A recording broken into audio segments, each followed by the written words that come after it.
I've been so used to being a voice for others, always encouraging others to fight for their dreams and to empower themselves. But these past few days have been hard to take that advice for myself.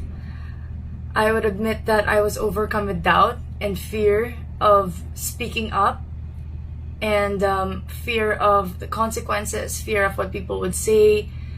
But I'm taking my own advice. I'm speaking up, but this time I'm speaking up for myself. I'm empowering myself. I am fighting for my story. I'm fighting for my experiences because people have been trying to taint my name and drag me down so many issues that are not real and didn't happen. And I'm not doing this, I'm not sharing all this to attack anyone or to hurt anyone. I just want to share the truth, and I want to share my story, and I want to be true to myself because I know that this will be the only way for me to look back at all this and happily move on.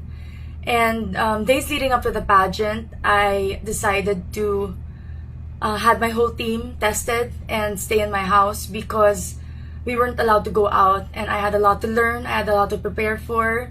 I wanted to invest time into learning my hair and makeup, into knowing how to style myself, knowing how to work by myself because we were all going to be independent up in Baguio. And I practiced my Q&A, I practiced my walking, everything. And days leading up to the pageant, it was a Sunday. I think it was the 11th of October. And I was so busy preparing for the pageant, and I didn't realize that I was exhausted and I was tired. I was busy handling businesses, work. I was catching up with all the brands that I had to work with, and I was also busy with my preparations in the pageant, and everything just became too overwhelming that I didn't even realize. So that day I woke up, and as I took my first steps, I passed out and I collapsed. And that day was really hard. It was 3 days before we were asked to check in, and I cut my head, I sprained my knee, I broke my toe, and it was all very challenging because as a beauty queen you have to walk in high heels, you have to look your best, your face has to be presentable at all times. And it was depressing for me. It was devastating for me. I spent the whole day in bed. I didn't know what to do. I decided to do my rehab at home and to do whatever I could at home. I sought professional help, and so come our check-in day, I was able to walk, and I was able to act like nothing happened. More than the pain and more than the struggle all throughout these past few weeks, it was more of the schedule that we had to really keep up with that gave me so much pressure, and that gave me so much that was difficult for me to keep up with. I was prepared to do things on my own, but I wasn't prepared for schedules being so delayed. Days we weren't able to eat because of our schedules, because of the hectic schedules that we had to really keep up with. There were days that we were kept in our rooms not knowing why, and we were just there in our rooms, and those little things all built up at the end. All the anxiety, all the pressure, the exhaustion, it was a lot to handle.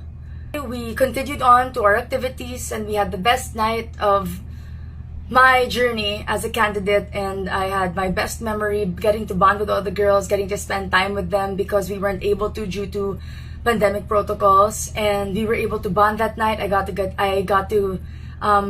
chance to get to know all the girls, and I was so thankful. And at that night, I was on the end of receiving cryptic messages from people about, again, the results. And I didn't mind them. I chose to have fun. I chose to spend time with the girls. I chose to spend time with my sisters. And I chose to spend time for myself and just have fun. And early in the morning of the 25th, at around 3 a.m., I heard things that I wasn't supposed to hear. And it hurt. I must admit, I went back to my room and I cried so hard. I just got out and went to my room and wanted to be by myself, and all these questions just came back to my head. Everything that I've been hearing for the past 2 days just came rushing in my head, and I was heartbroken. I was devastated that night, and I called my family and I wanted to go home. My car was waiting outside and I could have gone home, but they told me to think about it, that whatever I decide, they're supporting me 100%. And they told me to pray. And after that, I took their advice and I slept on it. I woke up the next day and I wasn't feeling too well. But one candidate told me, because I wanted to go home so bad, and one candidate told me and asked me, "What's your purpose?" And that made me realize why I was there. It made me realize that I was there because I had a purpose, and that was to glorify God. I had a purpose, and that was to empower myself so that I can empower other people. And I held true to that until the very end. I put on my makeup, I stood up, I got dressed, I smiled, I looked pretty, and went down deliberately when it was already long gown. And top 16 was already walking for their long gown. And I knew that not so long we would crown the winner and everything would be over and I would be able to go home. And so I went down, and for one last time I told myself to smile for the show, for the cameras. And I did that. I went down, I sat down, I smiled, I greeted everyone, and news of the winner already leaked online because of I think the streaming, it was more advanced than ours. But when I got down, I saw that our feed was so delayed, and it was only part of the announcement of the top 16. And so many people came to me and was hugging me, and a lot of tears were happening around, and so many questions of why, how, what, just overwhelming me too much. And after knowing what I knew the past 2 days, everything just came crashing down on me. And I couldn't handle. I admit I wasn't strong enough to handle that at that moment. And I knew I was gonna break down. I knew I was gonna cry, and I didn't want to do that in front of the cameras. They tried so hard to get a breakdown off of me in the past, and it never worked. And I told them that I will not give them the satisfaction. And I went to the production and I told them that it was too hard for me, that I can't stay here. And I told them that I really want to leave. Can we please fast forward the feed? Because they already announced online who the winner was. And they said they can't because we have to finish the feed and we're filming. And I said, I can't do this. And I said, can we please just finish? And they told me they had to take the picture. And I said, can we just do it now? And they said they couldn't. And I said, I'm sorry that I had to leave. And I left. And at that moment, I just realized that for 9 months, I kept putting this journey first. I kept putting this organization first. And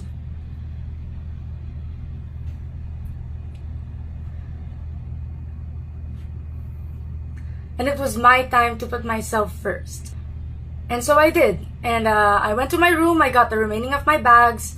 I sent a message to Mama Jonas Gafford, and I told him my reason. I told him that I was leaving, and I told them everything. And so he said okay, and he said he was worried about what social media and what everybody would think, and I told him to not worry and I would handle everything. I sent a message to our winner and I congratulated her, and I told her the reason why I'm leaving, and she replied thank you. And after that, I thought everything was okay. I did my job. I did what I knew was right, and I packed up my bags and I left.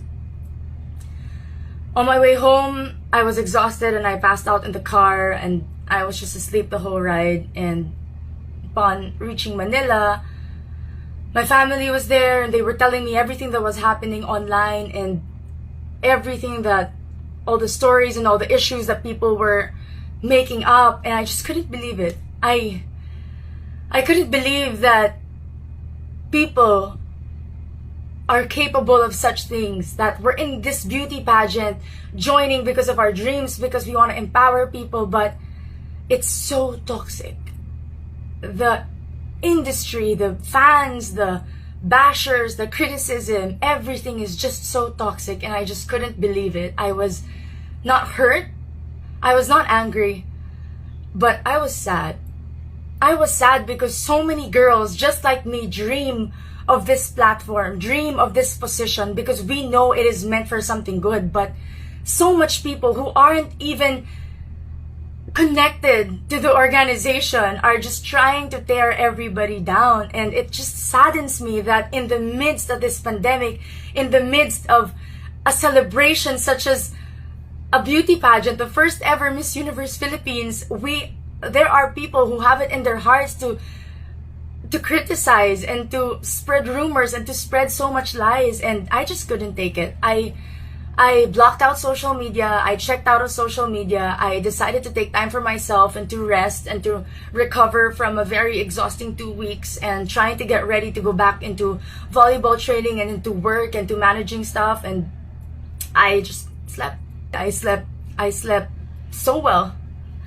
And what saddens me the most is that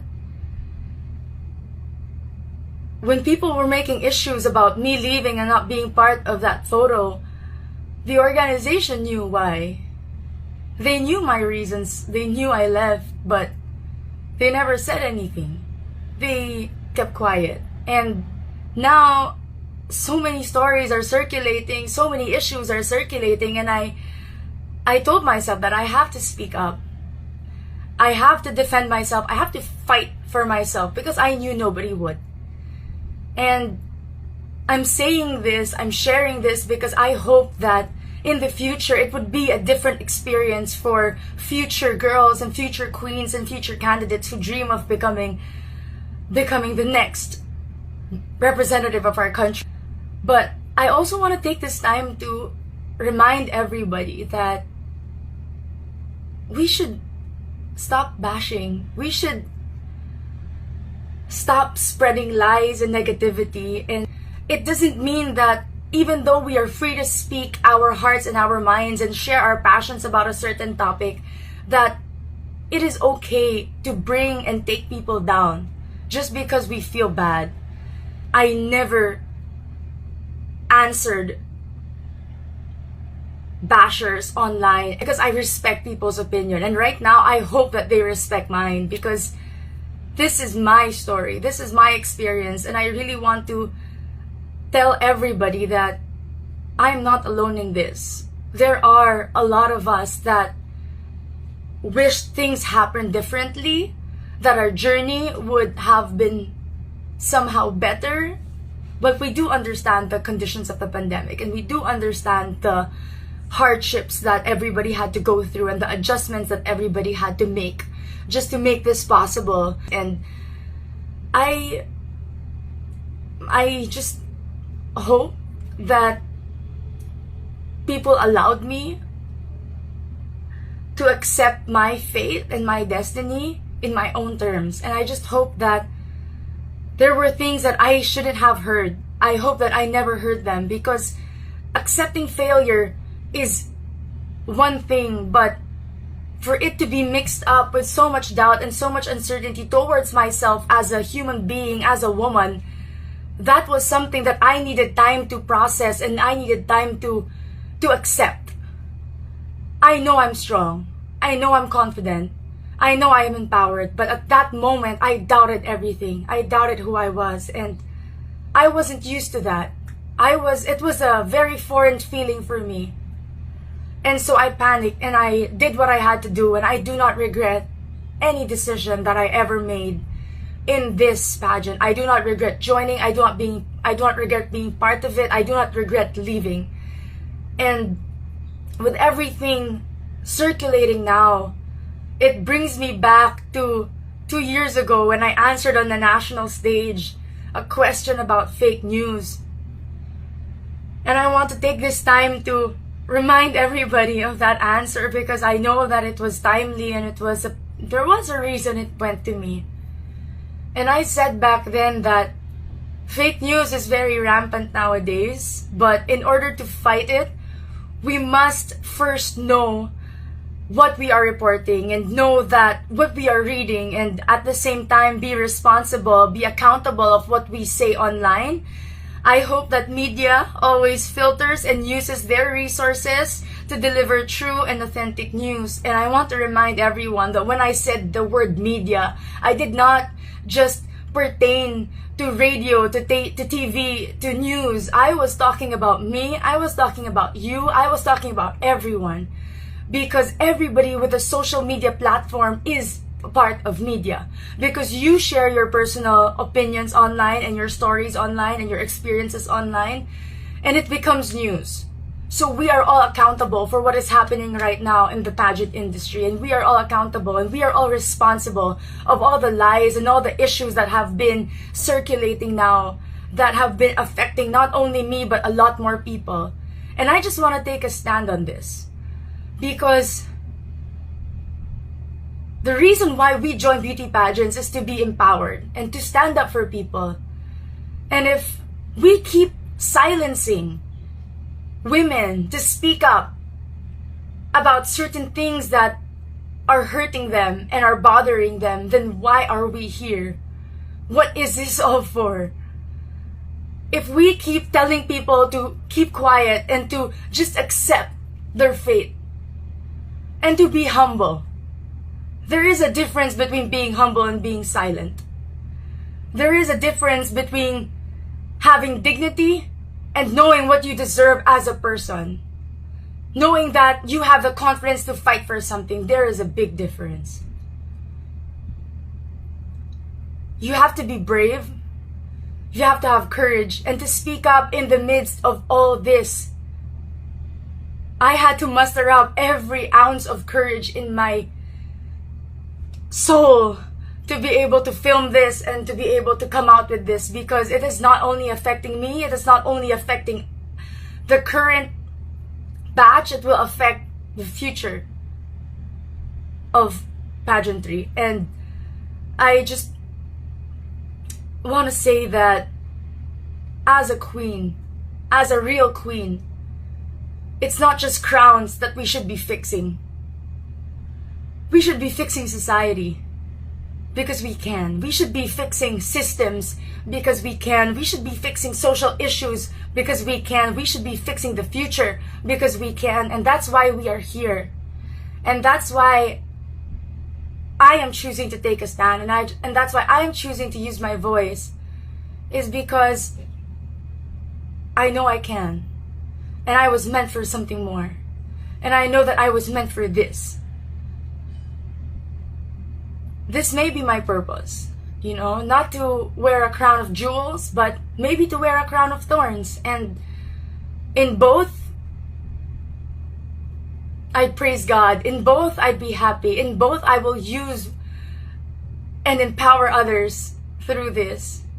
People have been asking me how I've been dealing with social media and everything that's happening around me. And I know that some of you who are listening to this, you also have experienced criticism and bullying and so many negative things online, and hopefully this can help you. Ever since I started having a life in the public eye, I've always played, I've always performed, I've always lived for one thing, for one person, and that is God. And I learned to never seek approval. I learned to never seek the praises or the validation of people. And that is the reason why I also don't die by their criticism. I live my life for my purpose. I live my life for one reason. And even as a social media influencer having a life online, I do not let it dictate who I am. I do not let it validate who I am. And that is why it saddens me that every single thing now needs a validation, a receipt on social media. If people don't see it, it's not true. If people don't like it, it doesn't mean anything. If people don't comment on it, it's not validated. And it has to stop. It has to stop, not only for ourselves but for the people around us. We can't connect, we can't associate our worth as human beings, as women, with who we are online. And it's sad that all of this is happening. I hope that I could accept, enjoy, and go through this journey as smoothly as possible, but I guess that wasn't the case for me, because I'm here now and I have to speak up about this, and I have to get this out of my chest, because I know that this is the only time that I can really be able to move on. And I'm not doing this to change people's opinion of me. I'm not doing this to convince anyone. I'm doing this to say my truth. I'm doing this to say my experience and to share my story, because I know that somebody out there watching stands with me on this. And I'm not alone standing in this, because all the people behind me, all the women behind me, we are standing for something greater. We are standing for something much more than our pageant experiences. And I hope that by sharing this, people just learn how to appreciate beauty pageants for what it is, to not be so quick to judge a person, organization, a candidate, because you don't know what we go through. You do not know what happens behind the scenes of every picture, every video, every production number that you see on TV. Nobody knows the hours that were put into it, the effort that was put into it. And so all our feelings are valid. And you cannot tell us to just keep quiet about this, because why are we here? Why are we advocates? Why are we women who dream of changing our cities, our countries, and the universe if we can't even speak up about certain issues such as this? If we cannot speak up about online bullying and cyberbullying and people spreading lies and fake news just spreading all around. And I know there will be a lot of negativity after this, and I just want to say that this will be my final word. I will not be entertaining questions. I will not be entertaining interviews after this. And once I put this out there, I hope that as much as I respected everybody's opinion of me, the good, the bad, I've embraced all of it. I'm asking all of you to respect mine and to respect my own opinion right now. And after this, we're all gonna move on. We're all gonna be happy. We're all gonna support the person, the organization that we need to support as one country, as one Philippines. And I hope that we may all learn from this and grow from this and just put an end to all of the negativity that everybody has been spreading online.